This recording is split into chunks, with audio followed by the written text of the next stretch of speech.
Hi everyone, আমি সুচেতা। বংস কিংডমের নতুন ভিডিওতে আপনাদের সবাইকে স্বাগত জানাই। আজকে বাবা মায়েরা ফিরে যাচ্ছে দেশে, আর সকাল সকালই আমরা বেরিয়ে পড়েছি। আসলে বাবা মার ফ্লাইট হলো সকাল 8টাতে। কাতার এয়ারওয়েজের ফ্লাইটেই মোটামুটি যায়, কারণ ওটাই আমরা ঠিক টাইমে পাই এবং ঠিক দামে পাই, তাই জন্য মোটামুটি 4টে নাগাদে বেরিয়ে পড়েছি।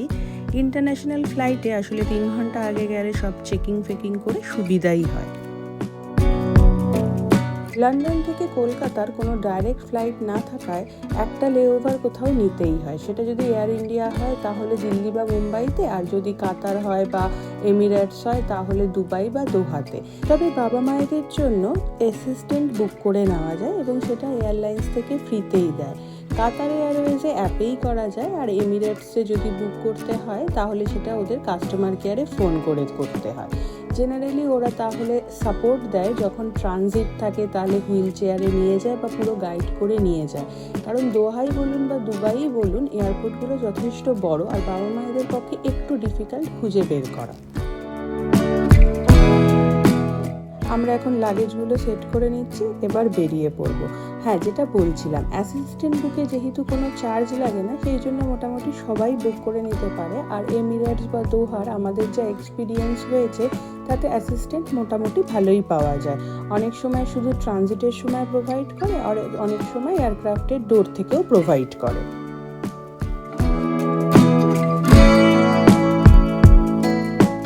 এখন বাজে প্রায় 4:30 সকালবেলাতে, কিন্তু এখানে এখন দিন হতে প্রচুর টাইম লাগে, মানে 8টার আগে ঠিকঠাক মতো আলোই ফোটে না।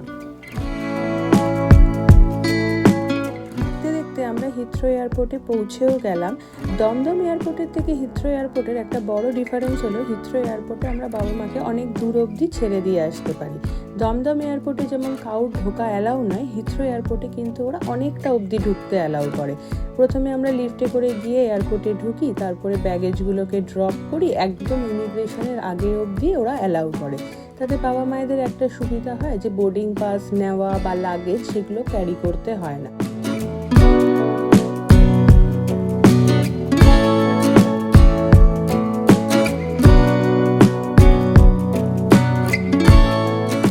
ইন্টারন্যাশনাল ফ্লাইটগুলো বেশিরভাগই টার্মিনাল 3 আর টার্মিনাল 4-এ আসে। টার্মিনাল 3-তে আসে এমিরেটস, এয়ার ইন্ডিয়া, আর টার্মিনাল 4-এ আসে কাতার এয়ারওয়েজ। আর হিথ্রো এয়ারপোর্টে আরেকটা জিনিস আছে, সেটা হলে আপনি পয়সা দিলে লাগেজগুলোকে ওরা র্যাপ করে দেয়, মানে প্লাস্টিকের মতো র্যাপ করে দেয়, যাতে কোনো ভঙ্গুর বা ফ্র্যাজাইল জিনিস থাকলে অসুবিধা না হয়। এবার আস্তে আস্তে আমরা লাগেজগুলোকে ড্রপ করছি। সব মোটামুটি সমরেশি করতে পারছে, কারণ এখানে যেহেতু অনেকটা দূর অবধি ঢোকা অ্যালাউ করে, তাই খুব একটা কোনো অসুবিধা নেই। আমরা 5 জনই লাইনে দাঁড়িয়ে গেছি।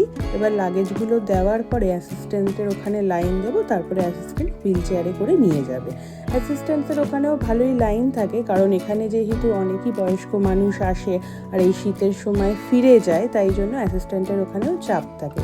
তবে মোটামুটি 3 ঘন্টা আগে এলে অনেকটা সময়ই পাওয়া যায় এই সব কাজের জন্য। এখন এরা মোটামুটি লাগেজ চেক করছে, ইমিগ্রেশনের স্ট্যাম্পগুলো মারবে, তারপরে আমরা আস্তে আস্তে যাব।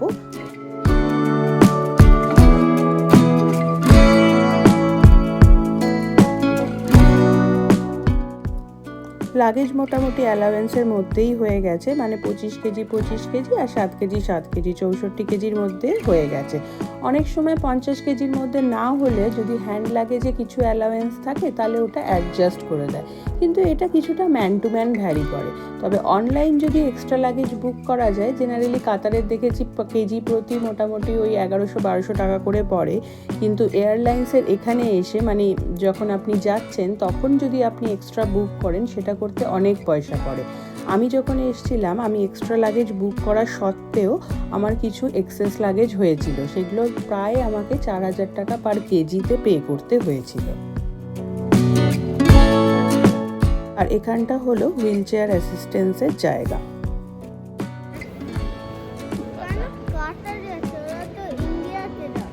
ইন্ডিয়াতে এমিরেটস, কাতার, এতিহাদ অনেকগুলোতেই যাওয়া যায়, তো ডিপেন্ড করে কোনটায় যাচ্ছে। একই টাইম লাগে, টাইম একই লাগে। ওকে, হ্যাঁ, এই যে এগুলো যেহেতু ইন্ডিয়া যাওয়ার অনেক ভালো ফ্লাইট, ওই জন্য এগুলোতে টিভি, বেড থাকে। মাঝখানে আসিস না? জেটু.কম ভালো না? জেটু.কম ভালো, কিন্তু জেটু.কম হচ্ছে ইউরোপে ট্রাভেলের জন্য। আর ওরা কি হচ্ছে, ওরা ইউরোপ থেকে এশিয়া যাচ্ছে, এশিয়া।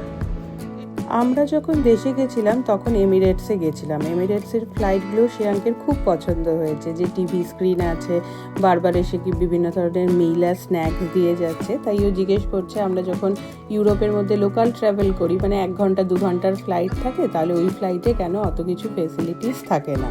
আর এগুলো দেখুন সারি সারি করে দেওয়া আছে হুইল চেয়ার অ্যাভেলেবেল থাকলেও অনেকগুলো অ্যাসিস্ট্যান্ট অ্যাভেলেবেল নেই।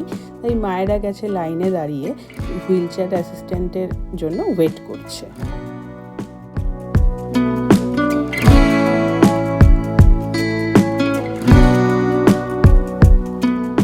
বাবা মারা যেহেতু জাস্ট ক্রিসমাসের আগেই গেছে, তাই এখানে ক্রিসমাস লাইটগুলোও শ্রেয়াঙ্ক দেখে খুব আনন্দ পেয়েছে, যে অত বড় একটা সুন্দর করে ক্রিসমাস ট্রি সাজিয়েছে। আর এখানে দেখছি কত মানুষ তাদের প্রিয়জনকে ছাড়তে আসছে। হিথ্রো এয়ারপোর্টের এই একটা জিনিস কিন্তু সত্যিই প্রশংসনীয়, যে ওরা এত দূর অবধি অ্যালাউ করে। এটা একটা সুবিধা হয় যারা বয়স্ক মানুষ এবং যাদের কমিউনিকেট করতে একটু অসুবিধা হয়, তাদের প্রিয়জনরা এসে এখানে ড্রপ করে দিয়ে দিতে পারে।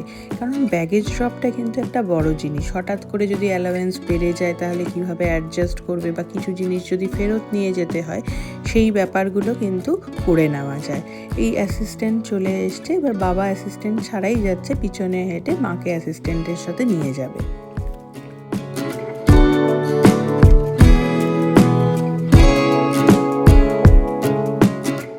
হাঁটা পথে আমাদের ইমিগ্রেশনের জাস্ট আগে অবধি অ্যালাউ করে, তারপরে ছেড়ে দিতে হয়। এই বাবা মার বিদায়ের পালা। এবার আমরাও ফিরে আসছি, আস্তে আস্তে হালকা দিনের আলো দেখা যাচ্ছে। এবার পার্কিংয়ের দিকে যাচ্ছি। হিথ্রো এয়ারপোর্টের পার্কিংটাও বেশ অনেকটাই বড়, অনেক গাড়ি রাখা যায়।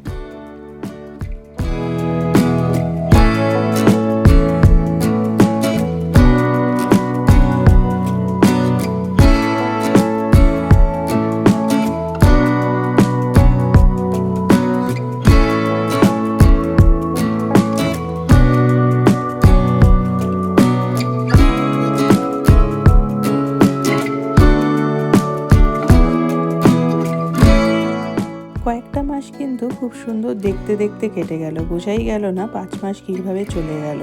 এবার আমরা লিফটে করে যাচ্ছি আমাদের যে ফ্লোরে পার্কিংয়ে আছে গাড়িটা, সেখানে যাওয়ার জন্য। পার্কিংয়ে গিয়ে এখনই পার্কিং ফি পে করব না, ওয়েট করব বাবা মায়েরা ইমিগ্রেশনের পরে ফ্লাইটে কখন উঠছে সেটার জন্য। একটু কিছুক্ষণ ওয়েট করে নেওয়াটাই ভালো, কারণ যদি কোনো কারণে কিছু দরকার পড়ে তাহলে আমরা টুক করে গিয়ে কোনো হেল্প করতে পারবো।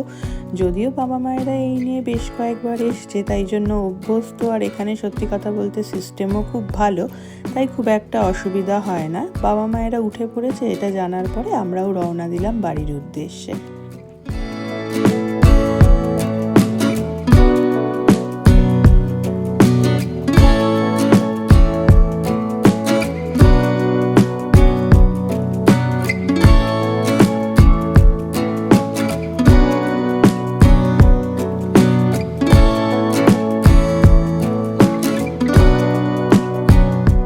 হিথ্রো এয়ারপোর্টের এই জায়গাটার কমিউনিকেশনটাও ভালো আর বেশ জমজমাট। এই কারণ হিথ্রো এয়ারপোর্টের এদিকে প্রচুর অফিস কাচারি আছে, ওয়্যার হাউস আছে, ইভেন হিথ্রো এয়ারপোর্টেও প্রচুর লোক কাজ করে।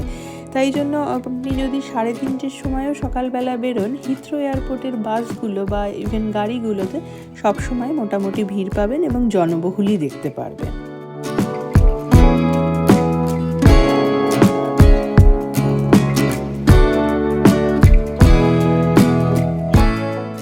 এখন প্রায় 8টার কাছাকাছি বাজে বলে মোটামুটি কিছুটা আলো দেখা যাচ্ছে। ডিসেম্বর মাসে আসলে দিনের আলোটা সব থেকে কম থাকে, 3:30-র মধ্যে মোটামুটি অন্ধকার হয়ে যায়। কিন্তু জানুয়ারি মাস আসতে আসতে আরও কিছুক্ষণ আলো বেশি থাকে। ফেব্রুয়ারি মার্চটা গেলে, মার্চ অনওয়ার্ডস এখানের ওয়েদারটা মোটামুটি ভালোই থাকে। আর সত্যি কথা বলতে এইবার তো আমরা কমপ্লেন করতেও পারবো না, কারণ এবারে সামারটা বেশ ভালো ছিল। অনেক দিন অবধি আলো ছিল এবং অনেক দিন অবধি ঠান্ডাটাও কম ছিল। হয়তো শীতের জায়গায় যারা থাকে তারা মনে করে যে উইন্টারটা কোনো রকমে কাটিয়ে নিতে পারলেই তো সামার আসছে।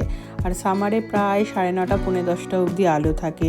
অফিস থেকে এসে সুন্দর পার্কে যাওয়া যায়, হাঁটাহাঁটি করা যায়, বাচ্চারাও খেলাধুলা করে, ইভেন অনেকের সঙ্গে যোগাযোগও রাখা যায়। মানে কোনো পার্কে গেলে আপনার কত নতুন লোকের সাথে পরিচিতি হবে, কেউ এসেছে, কত বাঙালির সঙ্গেও ইভেন আমাদের পরিচিতি হয়েছে। বাট উইন্টারে কারোর সাথেই খুব একটা কিছু যোগাযোগ করা হয় না, কারণ দিনই এত ছোট, অফিস কাচারির পর হট করেই টাইম চলে যায়। আর ঠান্ডার মধ্যে কত তাড়াতাড়ি কম্বলের তলায় যাব সবাই সেটাই ভাবে।